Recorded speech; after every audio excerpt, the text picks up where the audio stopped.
Hello everyone, আসসালামু আলাইকুম। চলে আসলাম ব্যস্ত রান্নাঘরে। আজকে আমি কাসকি মাছ চচ্চড়ি করব। তার জন্য কাসকি মাছ ধুয়ে নিলাম, পরিষ্কার করে নিলাম ভালো করে। তারপর চলে আসলাম রান্নায়। পেঁয়াজ কুচি, রসুন কুচি, তারপর হলুদের গুঁড়া, মরিচের গুঁড়া, আমার হাতে বানানো একটা স্পেশাল মশলাও দিয়েছি। সামান্য একটু পানি দিয়ে ভালো করে কষায় নিলাম।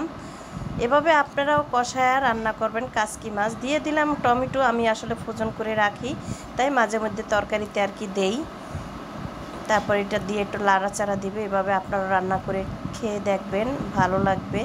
আমি মাঝে মধ্যে এভাবে খাই। অনেকে মাখাইয়ে কাসকি মাছটা বসায়, আমিও বসাই, কিন্তু অনেক সময় এভাবে রান্না করলে আমার কাছে মনে হয় ভালো লাগে।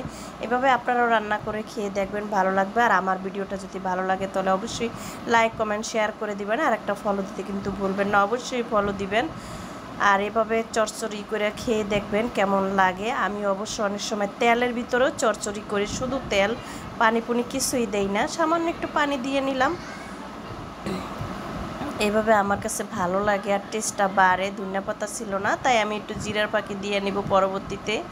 আর আমার ভিডিওটা এখানেই শেষ। আল্লাহ হাফেজ। আপনারা সবাই ভালো থাকবেন আর এভাবে ট্রাই করে খেয়ে দেখবেন। আর অবশ্যই কিন্তু আমাকে কমেন্টে জানাবেন যে কাসকি মাছটা কেমন হয়েছে, আমার রান্নাটা কেমন হয়েছে।